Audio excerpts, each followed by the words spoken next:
Carburettor fit करने से पहले ट्यूनिंग में सबसे इम्पोर्टेंट काम जो है वो ये जो ब्लो पाइप आपको नज़र आ रहा है, क्योंकि सर्दियों में हवा के अंदर नमी बहुत ज़्यादा होती है, नमी का तनासुब बहुत ज़्यादा होता है, जिसकी वजह से इस ब्रेदियर टैंक के अंदर पानी आ जाता है और पानी की वजह से जैसे ही प्रेशर लगाया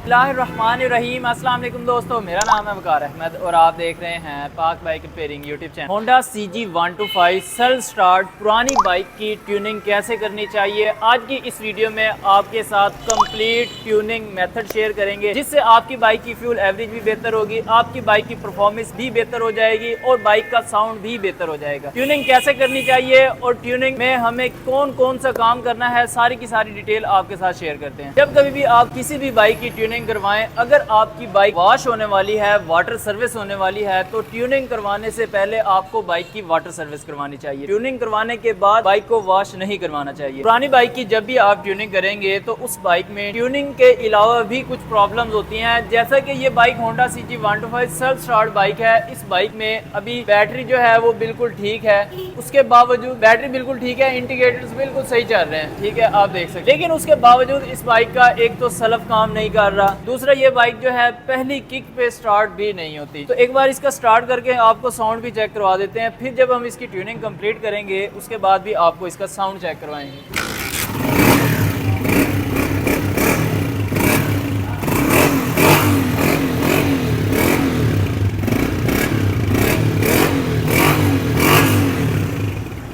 अब बाइक का इंजन जो है इसका वजनी है, एक तो इंजन का साउंड जो है वो भी ठीक नहीं है, सिलेंसर से साउंड भी ठीक नहीं आ रहा और इंजन में नॉइस भी है काफ़ी सारी। ये आप ब्रेक शुगर की आवाज़ भी देख रहे हैं। ये सारी प्रॉब्लम्स जो हैं हम इंशाल्लाह ट्यूनिंग के अंदर ही ठीक कर देंगे। उसके लिए सबसे पहले इसका एयर क्लीनर जो है वो हमने खोलना है।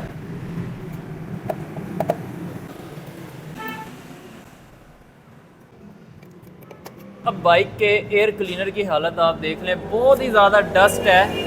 अब एयर क्लीनर अगर जो बंद होगा तो क्या होगा कि जो पेट्रोल है वो ज़्यादा जाना शुरू हो जाएगा, एयर कम जाएगी, क्योंकि यहाँ पे एयर क्लीनर जो है वो बंद है। तो एयर इससे कम जाएगी, तो जितनी एयर कम जाएगी उतना ही ज़्यादा पेट्रोल इंजन के अंदर जाएगा, तो फ्यूल कंजप्शन जो है वो ज़्यादा हो जाती है। तो एयर क्लीनर जो है आपने हर 1000 किलोमीटर के बाद ज़रूर वॉश करवाना चाहिए। अगर जो ट्यूनिंग की बात की जाए कि ट्यूनिंग कितने हज़ार किलोमीटर के बाद करवानी चाहिए, तो हर 2000 किलोमीटर के बाद ट्यूनिंग करवानी चाहिए कंपनी रिक्वायरमेंट के मुताबिक। लेकिन अगर आपकी बाइक किसी देहाती एरिया में चलती है जहाँ पे डस्ट वगैरह ज़्यादा है, तो फिर आपको हर 1000 किलोमीटर के बाद ट्यूनिंग ज़रूर करवानी चाहिए। इंजन ऑयल के साथ ही ट्यूनिंग करवानी चाहिए, इंजन ऑयल भी 1000 किलोमीटर के बाद तब्दील करवाना चाहिए। अब इस एयर क्लीनर को हमने पेट्रोल के साथ वॉश करना है, लेकिन उससे पहले इसको बहुत ही एहतियात के साथ आपने उतारना है कि ये जो एयर क्लीनर है, एयर फिल्टर है, ये फट ना जाए उतारते हुए। अगर इसकी मियाद ख़त्म हो तो फिर ये फट भी सकता है। अब इस एयर क्लीनर को वॉश करने के लिए आप पेट्रोल का भी यूज़ कर सकते हैं और सर्फ का भी यूज़ कर सकते हैं। सर्फ के साथ भी वॉश कर सकते हैं, पानी और सर्फ के साथ। तो बेहतर तो यह है कि आप पेट्रोल से वॉश करें।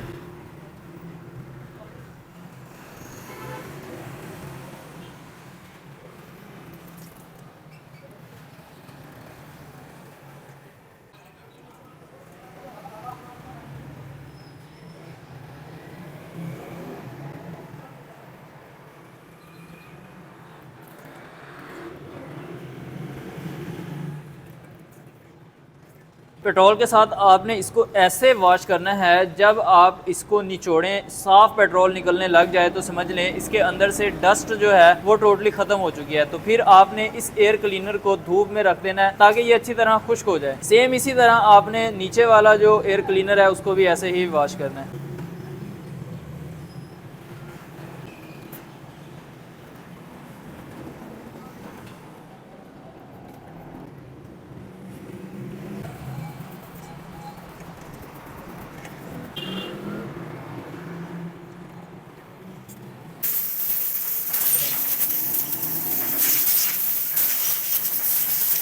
जब कभी भी आप बाइक की ट्यूनिंग कर रहे हो आपने दो काम पहले करने होते हैं। एक तो एयर क्लीनर जो है उसको वॉश करके धूप में रख देना है, स्पेशली सर्दियों के मौसम में, क्योंकि सर्दियों में एयर क्लीनर जो है उसको खुश्क होने में टाइम लगता है। और सेकेंडली जो बैटरी होती है सेल्फ स्टार्ट बाइक की स्पेशली, तो उसको आपने चार्जिंग पे लगा देना है बैटरी का जो एसिड है उसको फिल अप करने के बाद, क्योंकि बैटरी चार्ज होने में भी 20 से 25 मिनट लग जाते हैं। तो आपने इसको 0.5 एम्पेयर पे आपने इसको चार्जिंग पे लगाना है।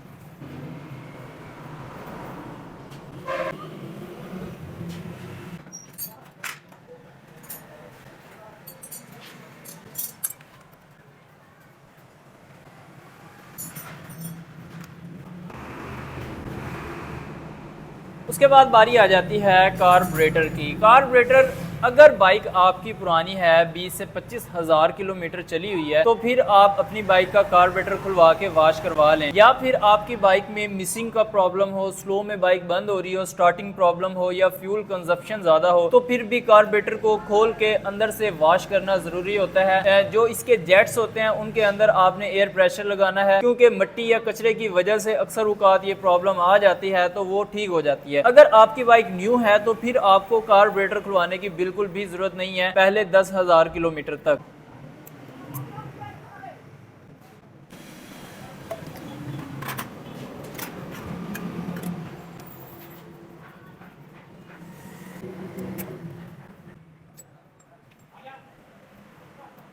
अब किसी भी बाइक के कार्बोरेटर को वॉश करने का सबसे बेस्ट मेथड ये है कि खोलने से पहले आपने बाहर से वॉश करना है, क्योंकि ये जो रेत लगी हुई है अगर आप इसको खोल के बाहर से वॉश करेंगे तो यही रेत जो है अंदर चली जाएगी। बारीक बारीक सुराख होते हैं, अगर कोई रेत किसी बारीक सुराख में फंस गई तो फिर जो है बाइक की परफॉर्मेंस, बाइक के कार्बोरेटर की परफॉर्मेंस वो टोटली डिस्टर्ब हो जाती है।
अब बहुत सारे दोस्त ये कहते हैं कि कार्बोरेटर खोल के हम पेट्रोल की सेटिंग करते हैं, हालांकि ऐसा कुछ भी नहीं होता। कार्बोरेटर को खोल के सिर्फ और सिर्फ उसकी सफाई की जाती है। उसकी जो सेटिंग है एयर मिक्सचर की वो इस स्क्रू से होती है, उसके लिए कार्बोरेटर खोलने की कोई ज़रूरत नहीं है। जो मैंने आपको प्रॉब्लम्स बताई हैं अगर उनमें से कोई एक प्रॉब्लम हो तो फिर ही आप कार्बोरेटर खोल के वॉश कर सकते हैं। कार्बोरेटर वॉश हो चुका है, अब इसको फिट करते हैं। इसके अंदर एक बारीक सा होल होता है, वो आपने चेक कर लेना है वो बंद ना हो। ये सारे होल आप ऐसे अगर चेक करेंगे तो आपको नज़र आ जाएंगे, तो ये बंद नहीं होने चाहिए। अगर ये खुले हों तो फिर आप इसको फिट कर सकते हैं। सबसे पहले आपने स्लो जेट जो है उसको कसना है।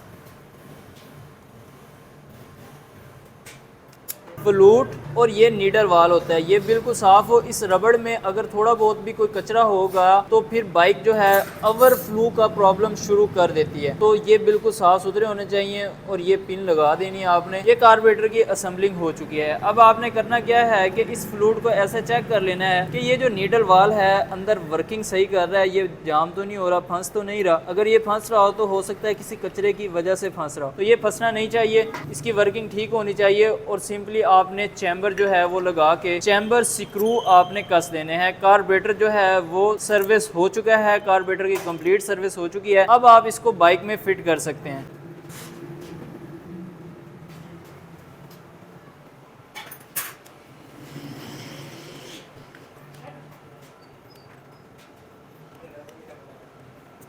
ये चोक के स्क्रू होते हैं, तो इन दोनों को भी आपने चेक कर लेना है। अक्सर ये लूज़ हो जाते हैं और कुछ सिचुएशन में ये खुल जाते हैं।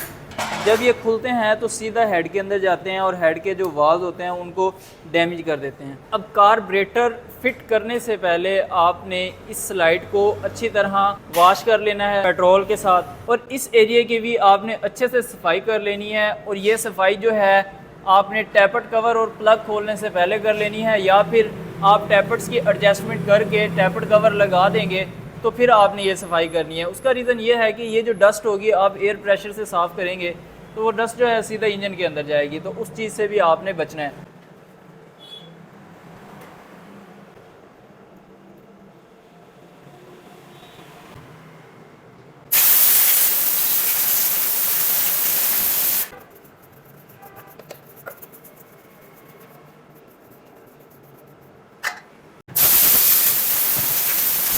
कार्बोरेटर फिट करने से पहले ट्यूनिंग में सबसे इम्पोर्टेंट काम जो है वो ये जो ब्लो पाइप आपको नज़र आ रहा है इसको उतार लेना है।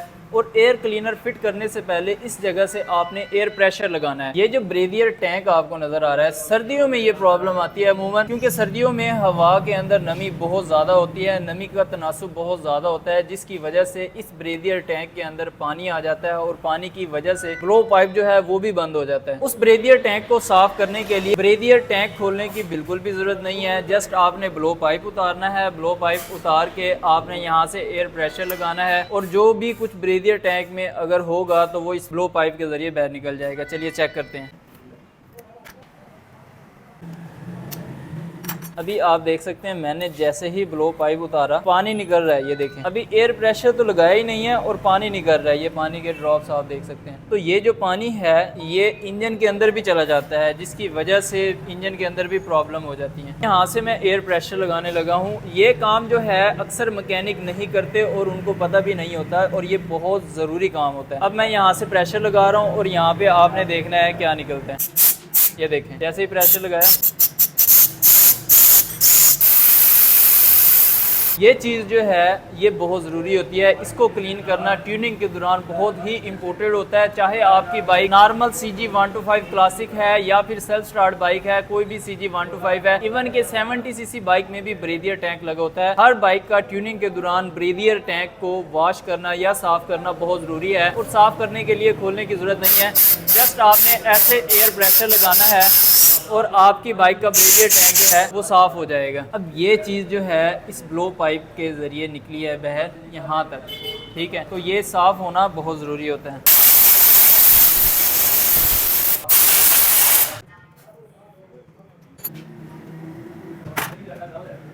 अब इस बाइक का जो कार्बोरेटर है वो हम फिट कर देते हैं।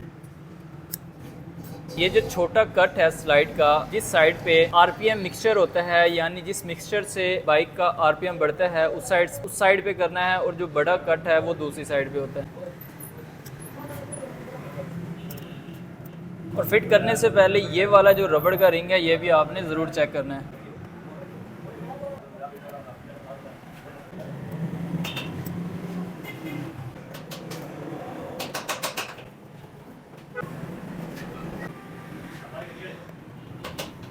कार्बोरेटर फिट कर चुके हैं हम अल्हम्दुलिल्लाह। अभी हमने पेट्रोल पाइप नहीं लगाया। उसका रीज़न ये है कि अभी हमने क्योंकि फ्यूल कॉक की सर्विस नहीं की, सर्विस करने के बाद ही हमने पेट्रोल पाइप लगाना है। अभी टैपर्स कर लेते हैं इस बाइक के।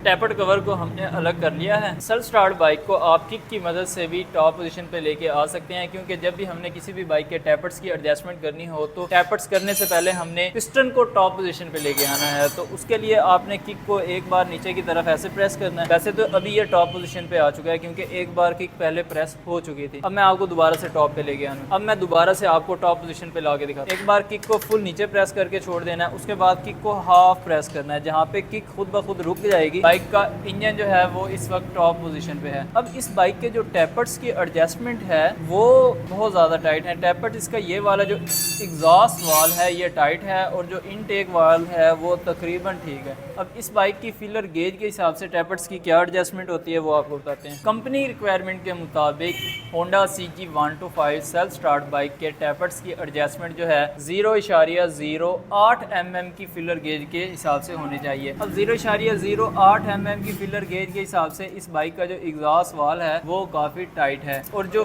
इनटेक वाल है वो भी थोड़ा सा टाइट है। इस फिलर गेज के हिसाब से ही हमने टैपर्स की एडजस्टमेंट करनी है इसकी। अब इस बाइक में जो प्रॉब्लम था कि बाइक पहली किक पे स्टार्ट नहीं होती, वो इस टैपर्स की एडजस्टमेंट आउट होने की वजह से भी आ जाती है प्रॉब्लम। अब इस टैपर्ट के इस नट को ढीला करके एडजस्ट को हमने थोड़ा सा लूज़ किया है और नीचे से नट को हमने टाइट कर देना है। अब आप अगर जो गौर से देखें तो इसके अंदर फ्री प्ले जो है वो आ चुकी है। अब गेज के हिसाब से हम चेक करते हैं कितनी फ्री प्ले है। अब गेज के हिसाब से इस टैपर्स की एडजस्टमेंट जो है वो बिल्कुल परफेक्ट हो चुकी है। इसी तरह थोड़ा सा ये वाला जो टैपर्ट है वो भी हमने लूज़ कर लिया है।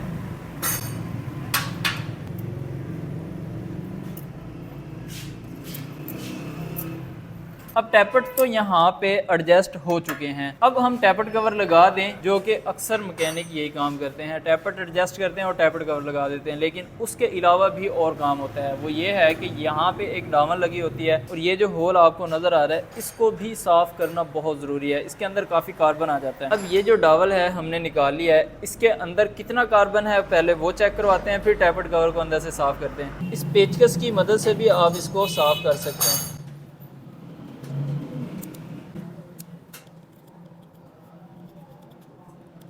अब इस होल को साफ़ करना है इसी पेचकस की मदद से। सबसे पहले आपने सफाई करनी है और उसके बाद एक पुरानी क्लच वायर ले लेनी है जिसकी मदद से आपने इस पाइप की भी सफाई करनी है। और बेहतर है कि आप साथ साथ थोड़ा थोड़ा पेट्रोल भी डाल दें। अब ये देखना यहाँ से भी काफ़ी कार्बन निकले।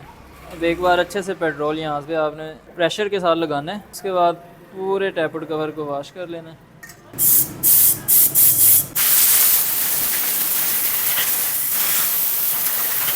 अभी टैपर्ट्स की सेटिंग भी हो गई है, यहाँ से हमने इसकी सफाई भी अच्छे से कर ली है। अब हम इसको फिट कर देते हैं।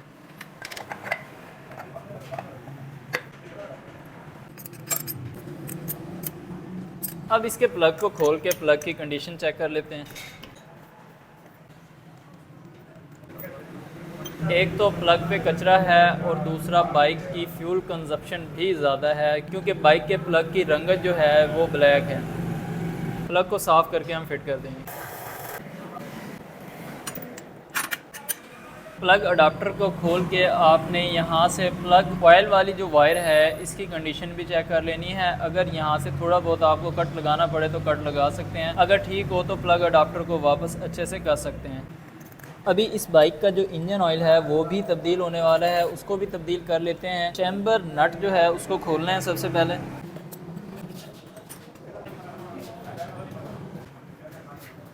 अक्सर औक़ात ऑयल गेज लीक होने की वजह से इंजन में ऑयल जो है वो भी कम निकलता है। तो अब इस बाइक की ऑयल गेज लीक है और ये फुल टाइट भी है, आप देख सकते हैं। तो ये क्यों टाइट है ये भी देखते हैं। अगर गेज ख़राब हो तो गेज आप तब्दील कर सकते हैं। अगर रबड़ के रिंग की वजह से लीकेज हो तो रबड़ का रिंग तब्दील हो जाता है। अब इस गेज की जो चूड़ी है वो ख़राब है, जिसकी वजह से इसके ऊपर काफ़ी सारा धागा भी लगाया गया है। तो गेज बेहतर है कि आप रिप्लेस कर दें, क्योंकि ऑयल की लीकेज हो रही होती है। ऑयल की लीकेज सीधा किक स्पिंडल पे जाएगी। अगर आप बाइक को किक से स्टार्ट करते हैं तो यहाँ से जो इसके ग्रुप्स हैं वो डैमेज हो जाएंगे, किक स्पिंडल ख़राब हो जाएगा। एक बार हम गेज को वापस लगाएंगे, इसको कस देंगे और एक बार इसकी जगह की अच्छी तरह सफाई करेंगे। उसके बाद हम इसके अंदर नया ऑयल डालेंगे।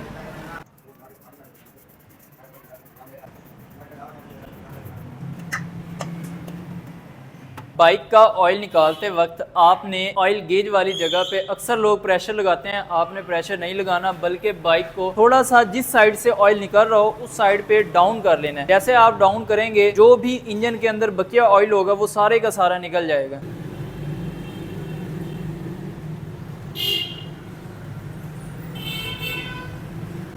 दोबारा ऑयल नट लगाने से पहले ये जो ऑयल फिल्टर होता है इसको आपने अच्छे से एयर प्रेशर की मदद से सफाई कर लेनी है। आप इसमें कचरा भी देख सकते हैं। अब वो जो ब्लो पाइप हमने वॉश किया था, आपको मैंने बताया था कि वो सारे का सारा कचरा पानी इंजन में चला जाता है, उसकी निशानी सबसे बड़ी ये रही। ये जो आपको नजर आ रहा है, ये इंजन के अंदर उसी चीज का होना ही है, ये उस चीज की निशानी है। अगर उस चीज को हर ट्यूनिंग के साथ आप साफ करते रहेंगे तो ये प्रॉब्लम नहीं आएगी जो इंजन के अंदर अब आ रही है। वो जो कचरा है इंजन के अंदर आना शुरू हो चुका है और वो ऑयल के अंदर भी मिक्स हो जाता है और इंजन के पार्ट्स को भी डैमेज करता है अंदर से।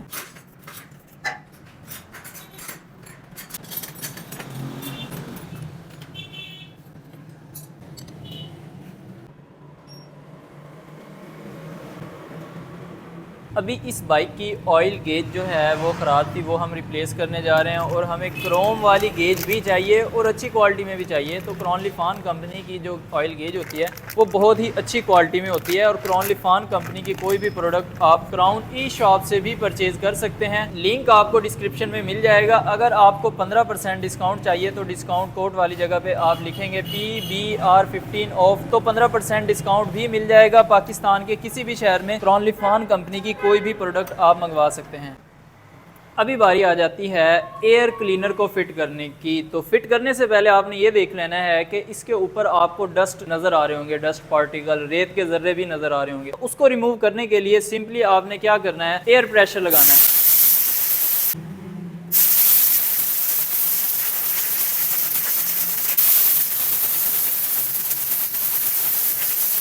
क्लीन हो चुका है। अब इसको फिट करने से पहले आपने ऑयल भी ज़रूर लगाना है। ये आप ऑयल जो है इंजन वाला भी लगा सकते हैं।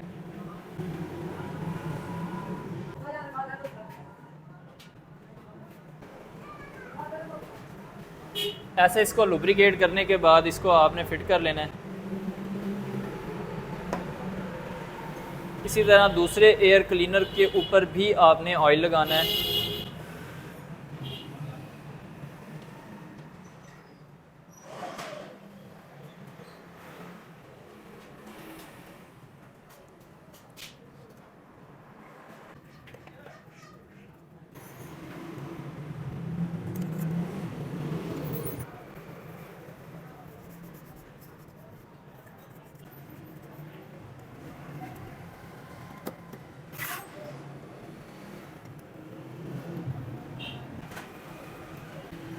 यहाँ पे इसका जो होस पाइप है ये फटा हुआ है, इसको एल्फी लगा के भी चलाया जा सकता है। अब फ्यूल कॉक की सर्विस भी कर लेते हैं।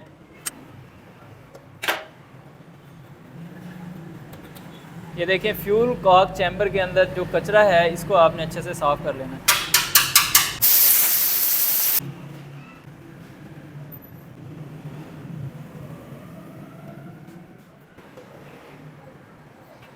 अब दूसरी साइड की बारी आ जाती है। एक तो ये वाला कवर खोल के आपने सफाई करनी है, चैन कवर खोल के साफ़ करना है, व्हील खोल के साफ़ करना है।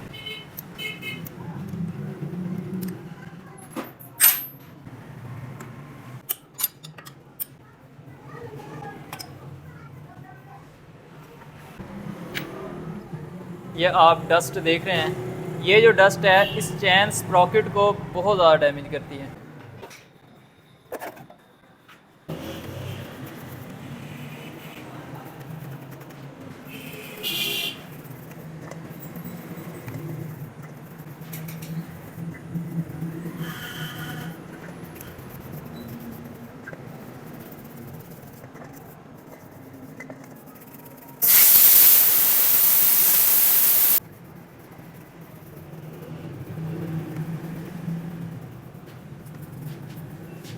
बैटरी भी अल्हम्दुलिल्लाह चार्ज हो चुकी है। सारी सफाई कंप्लीट करने के बाद इस बाइक की हमने बैटरी फिट कर देनी है।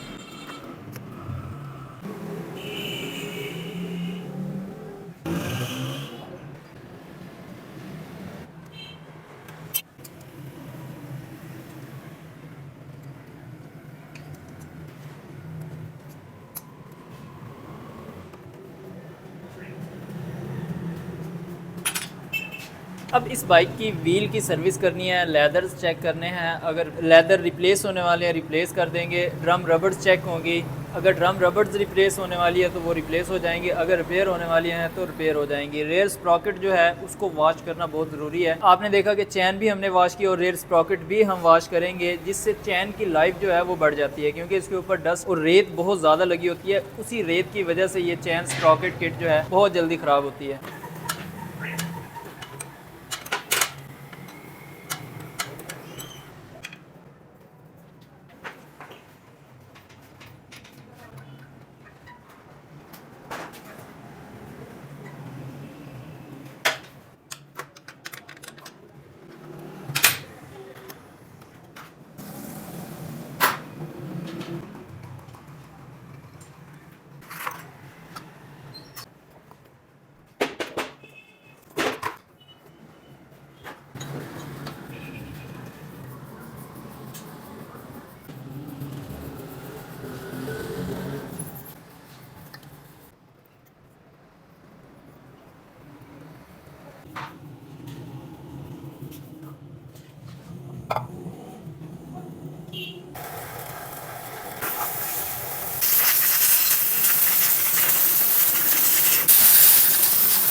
अब चैन को एडजस्ट करने से पहले चैन को न्यू ऑयल के साथ लुब्रिकेट करना है अच्छी तरह, और यहाँ पे इस जगह पे भी आपने ऑयलिंग करनी है।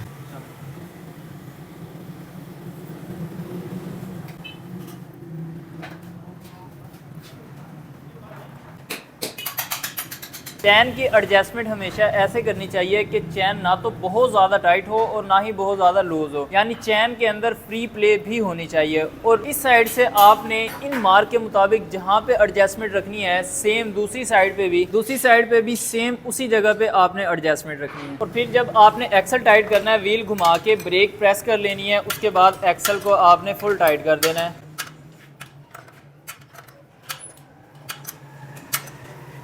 कंप्लीट सर्विस हो जाएगी, व्हील में ब्रेक भी साफ़ हो गई है, चैन की एडजस्टमेंट भी आप देख सकते हैं बिल्कुल परफेक्ट तरीके से हो चुकी है। अभी हमने इसका चैन कवर और मैग्नेट कवर लगा देना है इसका। और स्प्रॉकेट कवर लगाने से पहले इंजन के ये जो बोल्ट होते हैं इनको आपने ज़रूर चेक करना है, अगर लूज़ हो तो टाइट कर देना है।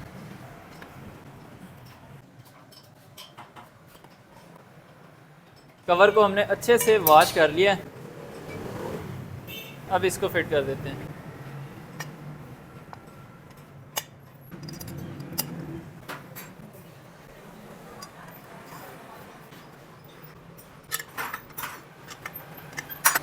उसके बाद चैन कवर को भी हमने अंदर से अच्छी तरह वॉश कर लिया, दोनों चैन कवर्स को। इनको वॉश करने के बाद फिट करते हैं।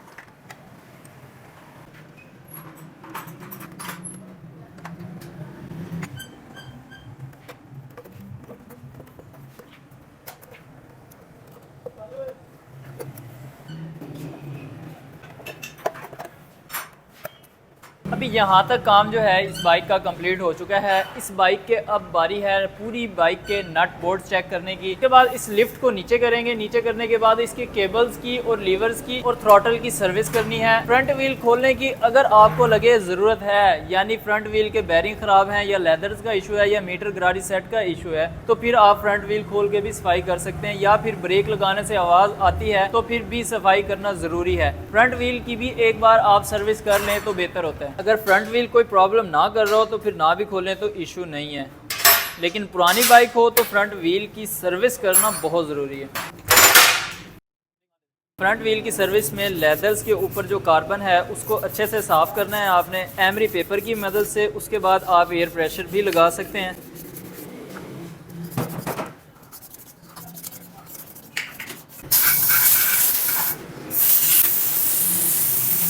जहाँ पे मीटर गरारी सेट होता है उस जगह पे आप ऑयल भी लगा सकते हैं और ग्रीस भी लगा सकते हैं। बाद आप व्हील को फिट कर दें। इस जगह पे लुब्रिकेशन करनी है आपने, सील वाली जगह होती है ये। एक्सल को साफ़ करना है अच्छे से और न्यू ऑयल के साथ लुब्रिकेशन करनी है।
लीवर के अंदर ये फ्री प्ले जो है आपको नज़र आ रही है, ये नहीं होनी चाहिए। इसको भी ख़त्म करेंगे और उसके बाद इसकी ब्रेक केबल, क्लच केबल और इसकी जो रेस केबल है इनको अंदर से लुब्रिकेट भी करेंगे।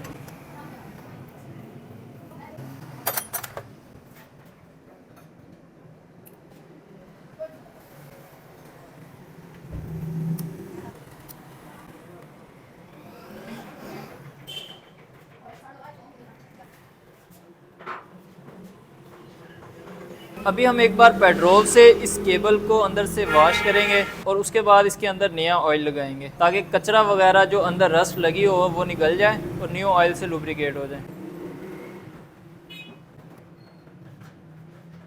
पेट्रोल से एक बार वॉश करने के बाद नया ऑयल लगाना है। आप न्यू ऑयल से आपने अच्छी तरह केबल को अंदर से लुब्रिकेट कर लेना है। ये वाशल को हमने थोड़ा सा प्रेस किया है जितनी ज़रूरत पेश है उस हिसाब से इस वाशल को प्रेस कर लेना है और लीवर को फिट करने से पहले लीवर को ऑयल भी लगा लेना है।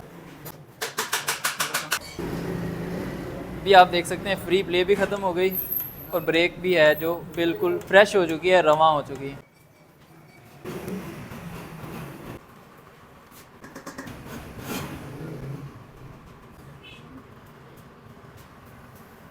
थ्रॉटल केबल आप देख सकते हैं इसकी टूटने वाली है। अब ये केबल आप देख सकते हैं टूटने वाली है। अगर फॉर एग्जांपल इस केबल को हम ना खोलते तो हमें पता ही नहीं चलना था कि रेस की जो वायर है वो टूटने वाली है। अब एक आध वायर अड़ी हुई है। अब ट्यूनिंग कस्टमर फॉर एग्जांपल हमसे आज करवा के जा रहा है, 3-4 दिन के बाद उसकी रेस वाली वायर टूट जाए और ऐसी जगह पे टूट जाए जहाँ पे करीब कोई मैकेनिक भी ना हो, जिससे कस्टमर काफ़ी तंग हो सकता है, काफ़ी परेशान हो सकता है और आप पे इत्माद उनका ख़त्म हो जाएगा क्योंकि अभी 3 दिन पहले ही उसने ट्यूनिंग करवाई है। अब ये मैकेनिक का फ़र्ज़ बनता है कि वो इन चीज़ों को चेक करे। अगर कोई चीज़ ऐसी डैमेज निकल आए या 3-4 दिन या अगली ट्यूनिंग से पहले, नेक्स्ट ट्यूनिंग से पहले वो चीज़ ख़राब हो सकती है तो कस्टमर को ज़रूर बताए ताकि वो लॉन्ग ट्रैवल के दौरान या फैमिली साथ हो तो बड़ी परेशानी से बच सके। इस केबल को हम रिप्लेस कर देते हैं।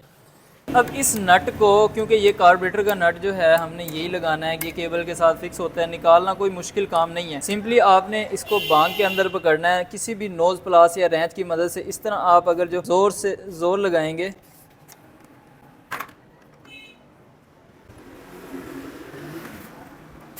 तो ये आसानी निकल सकता है, कोई परेशानी वाली बात नहीं है। यहाँ से भी लुब्रिकेशन करना ज़रूरी है। उसके बाद केबल हमारे पास न्यू आ चुकी है, इसको हम फिट कर देते हैं। न्यू केबल को भी लुब्रिकेशन करना बेहतर रहता है, केबल के अंदर रस्ट नहीं लगता, एक्सीलेटर जो है वो आरामदेह रहेगा। यहाँ पे इसको हमने ऐसे फिट कर लिया, उसके बाद इसको यहाँ पे ऐसे फिक्स कर लेते।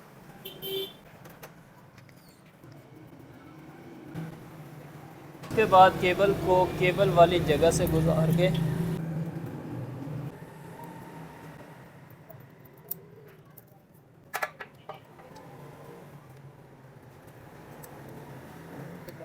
इसी तरह क्लच वायर को भी आपने अंदर से लुब्रिकेट कर लेना है। और सबसे एंड में हमने क्या करना है, पेट्रोल के साथ इस बाइक का सलेंसर वॉश करना, जिससे साउंड भी बेहतर होगा। अगर सलेंसर के अंदर कोई कचरा वगैरह है वो भी निकल जाएगा।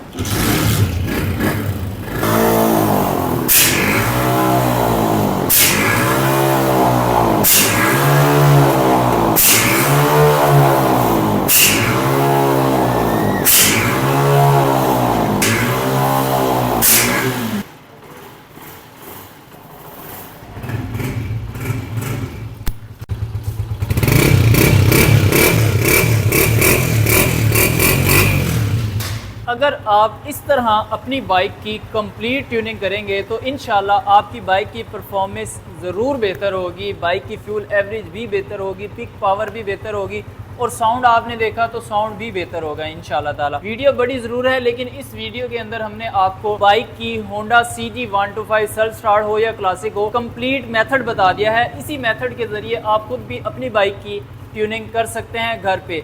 लेकिन अगर आप खुद नहीं करना चाह रहे, आपको इतना तो पता चल गया है कि आप अगर किसी मैकेनिक के पास जा रहे हैं, उस मैकेनिक को आप ट्यूनिंग की मजदूरी दे रहे हैं, लेबर चार्जेस दे रहे हैं, तो उससे आपने काम कैसे करवाना है, काम का आपको पता चल गया होगा। उम्मीद करता हूँ ये इन्फॉर्मेटिव वीडियो आपको पसंद आई होगी। वीडियो पसंद आए तो प्लीज़ लाइक कर दीजिएगा। चैनल आपने अभी तक सब्सक्राइब नहीं किया तो काइंडली ज़रूर सब्सक्राइब कर दीजिएगा। मिलते हैं इंशाल्लाह ताला नेक्स्ट वीडियो में, तब तक के लिए अल्लाह हाफिज़।